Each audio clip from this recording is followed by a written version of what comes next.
Hey there, this is Natalie, and if you're a fan of Mushoku Tensei, then you're probably well aware of the fact a lot of people see certain aspects of the series, particularly main character Rudy, as controversial.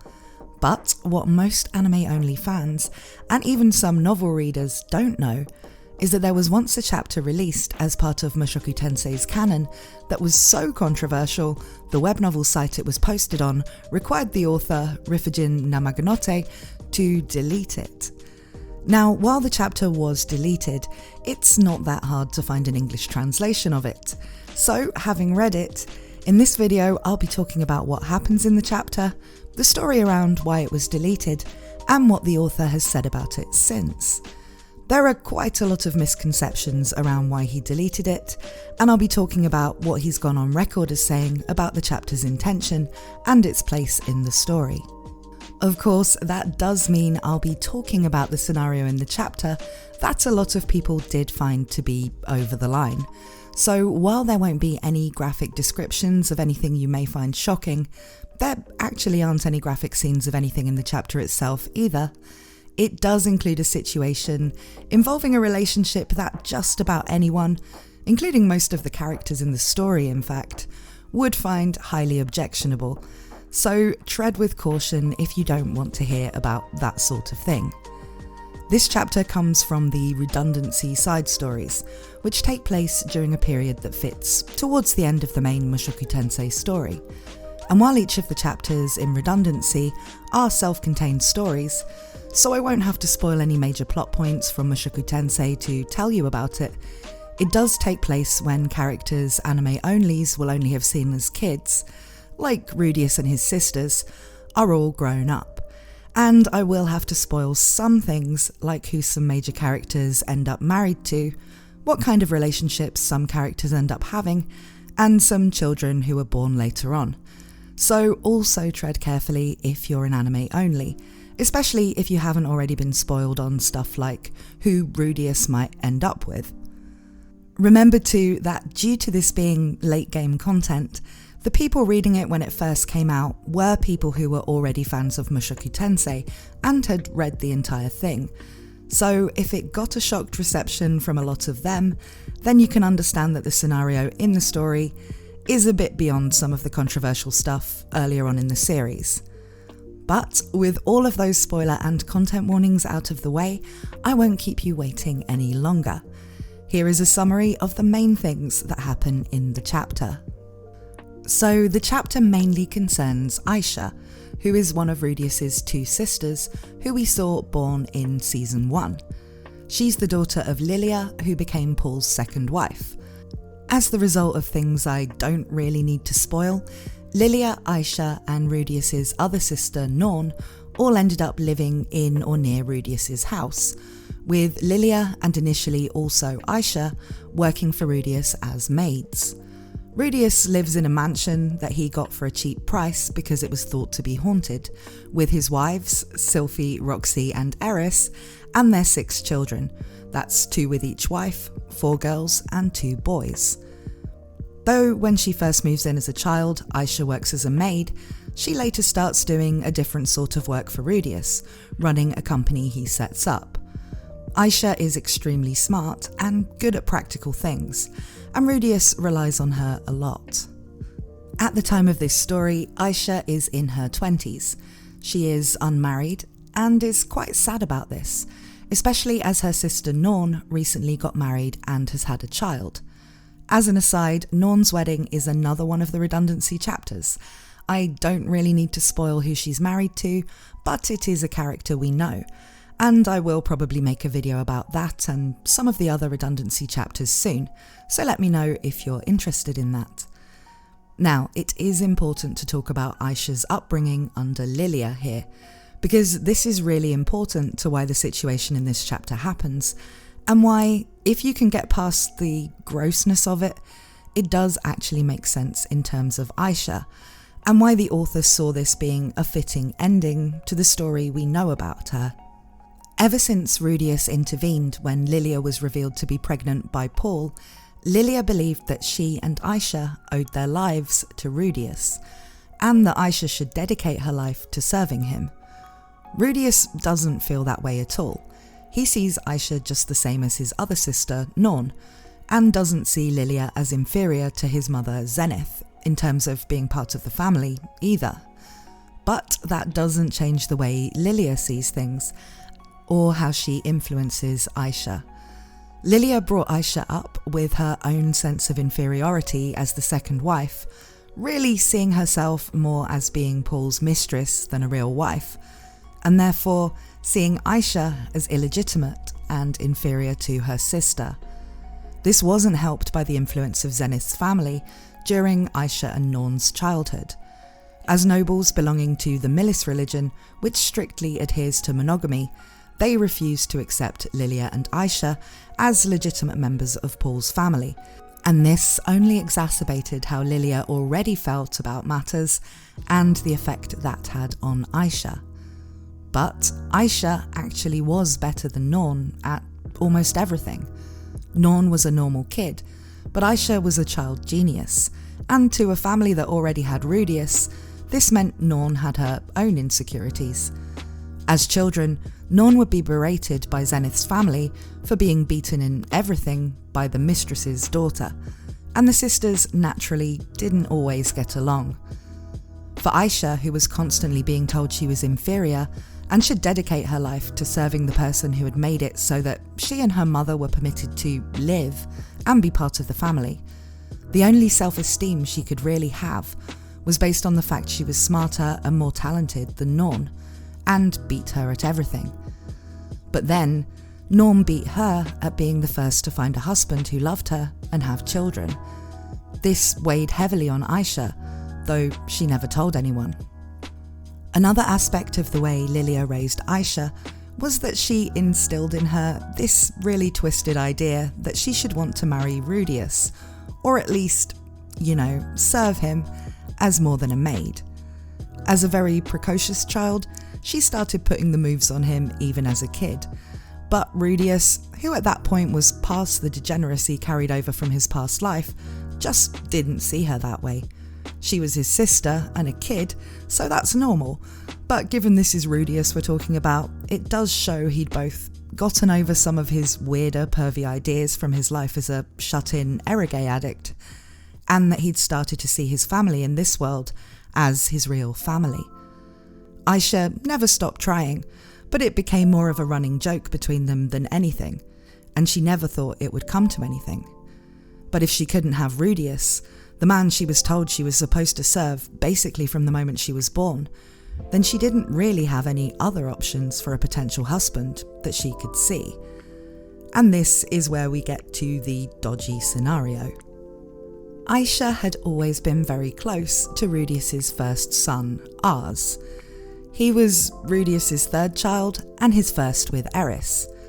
At this point in the story, he's 11.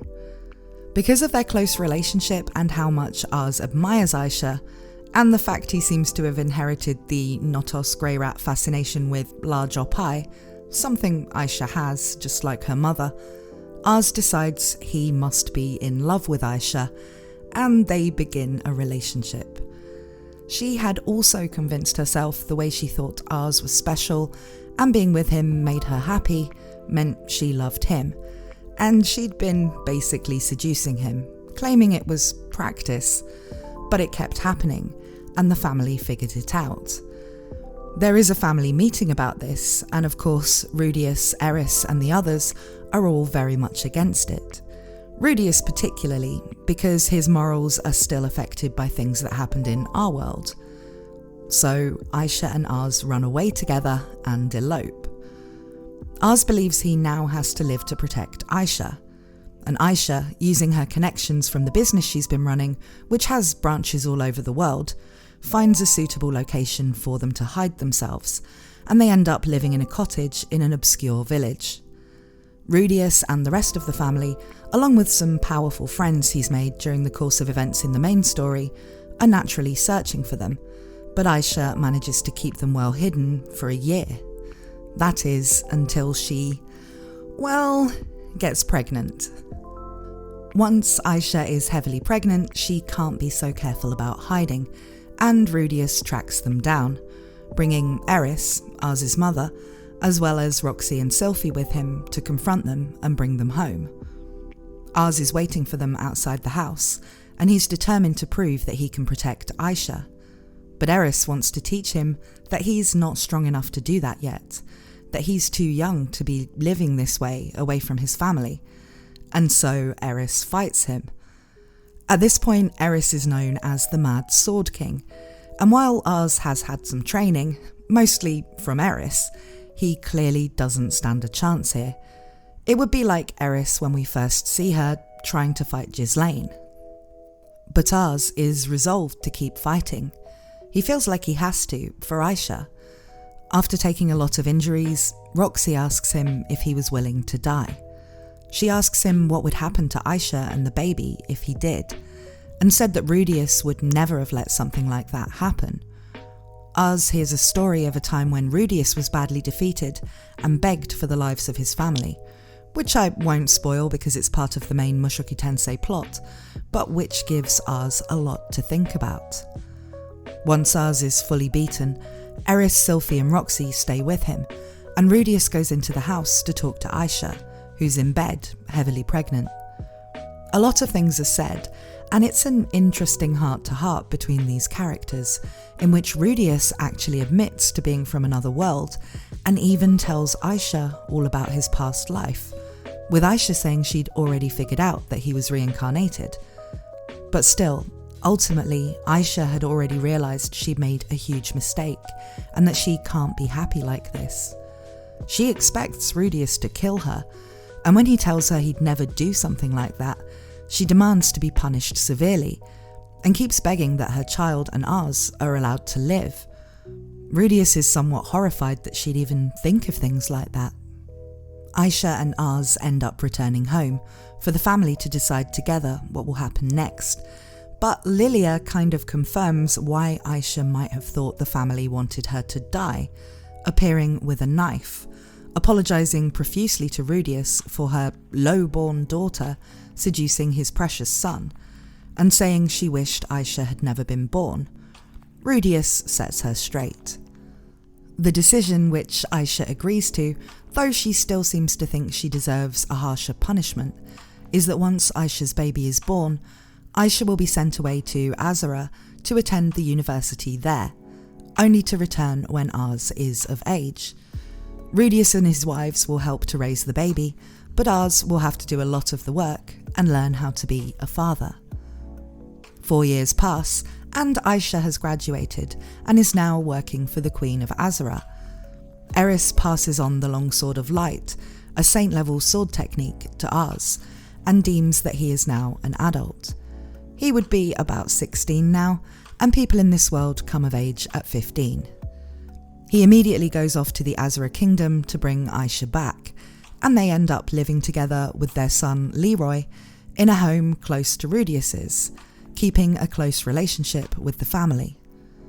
The story ends by saying that Aisha would never wear the maid's uniform again, and that this was the story of how Aisha became an adult. So that's the story.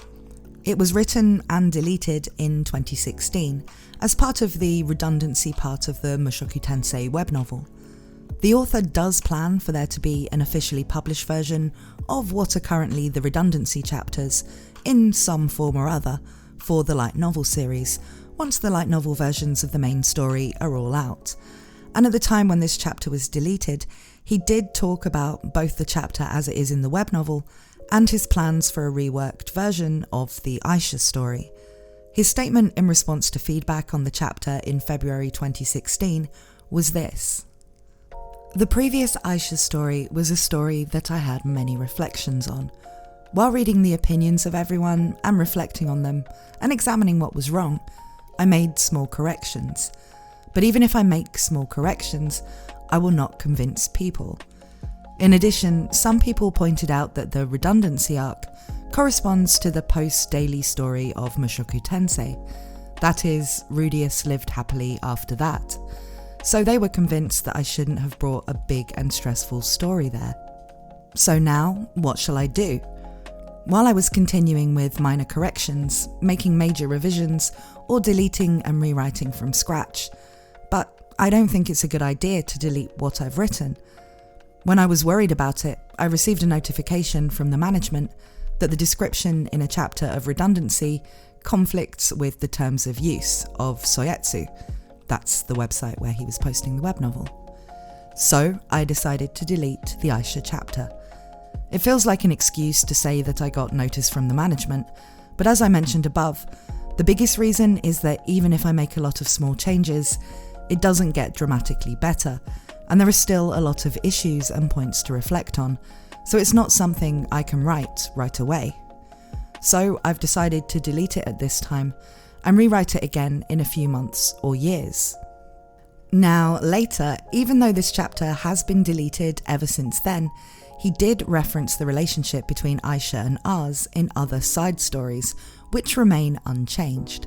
And the relationship is supposed to be considered canon, even though there isn't a version of the story of how it began out currently that Magonote is happy with. When asked about one of these other stories, a month after the previous statement, Magonote commented on the Aisha chapter once again, saying, "I wouldn't change the part about Aisha sticking together after eloping with Ars, and Aisha growing up after a big mistake. And I'm going to remake that part of the story that I won't change in a way that makes sense to more people. As a result, the age of both of them, the reason for their love affair, and events leading up to the elopement, their feelings after the elopement, the process of coming back, the cleanup, and other details may change."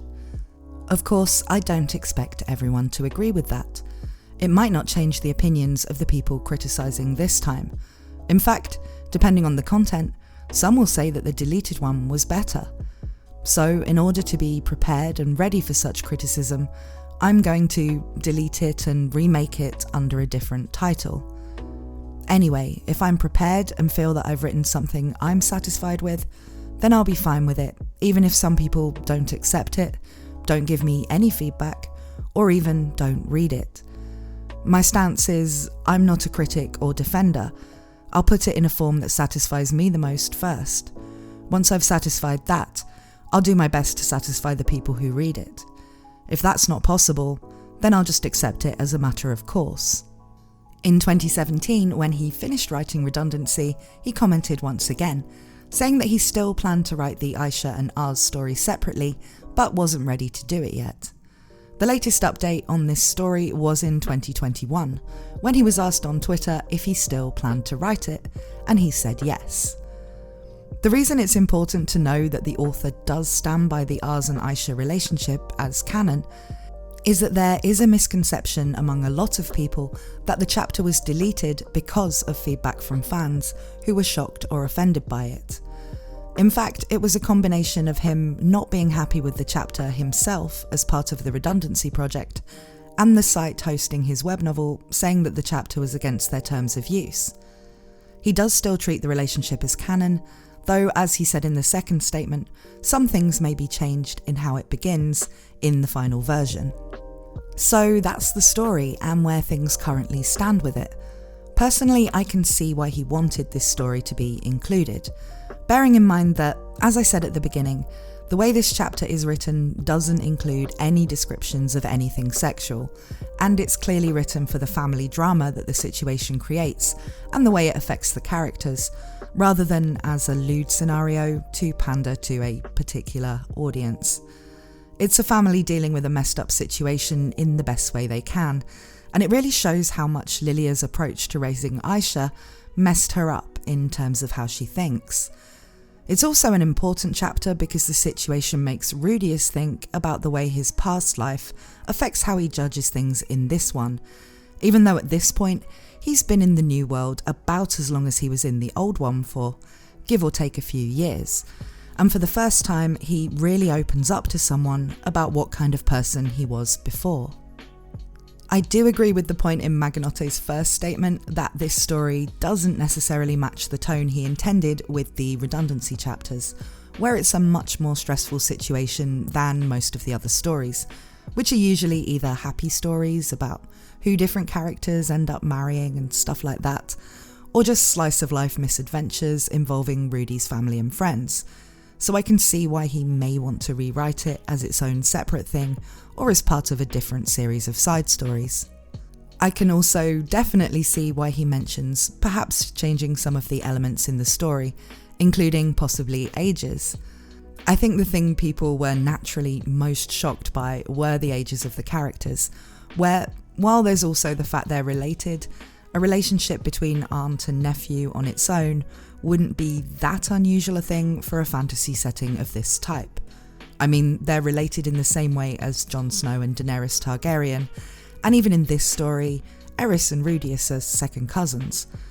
But of course, a lot of the story does kind of hinge on the fact the relationship is deemed unacceptable by the family because of Ars's age, and given the age gap between them will always be the same, as they both have canon times of birth in the main story, I can also see why the author may feel like changing it to make it less shocking by having Ars be older when they get together may also make the point of the story, in terms of how it affects the family and what it means for Aisha, completely different, and maybe not quite as meaningful. Would Aisha really consider it such a mistake? And would it really be this big of a turning point for her if she got together with Ars once he was already considered an adult? Probably not. It also wouldn't really cause Rudeus to see the same parallels between Aisha and the reason his siblings beat him up in his past life, which I haven't gone into in this video because it was changed in some versions of the story, but if you know, you know. And perhaps it wouldn't lead to the fairly significant act of him telling a member of his family all of the details of what kind of person he used to be. Basically, I can see changes being made that could make the story more palatable, but in making them, it would also lose a lot of what seems to be the important stuff in it from a family and emotional point of view. So I can see why the author wasn't really able to see a way to change it to a version he was satisfied with immediately, and also why he believes that if he does change a lot of the things when he eventually does rewrite the Aisha story, some people may still prefer the old one. It's easy to say, well, this story is gross, just change it this way or that way. But if you think about what the purpose of the story is in terms of the family and Aisha as characters, then it's not that simple. But what do you guys think about this chapter? Let me know in the comments. Thanks as always to my supporters on Patreon and to all of you who help me out by subscribing to my channel and watching my videos. I have plenty of other Mushoku Tensei content coming up, as well as analysis and theories about Re:Zero and other general anime content, so please consider subscribing if you found this video interesting. Thank you for watching, and I hope to see you again very soon.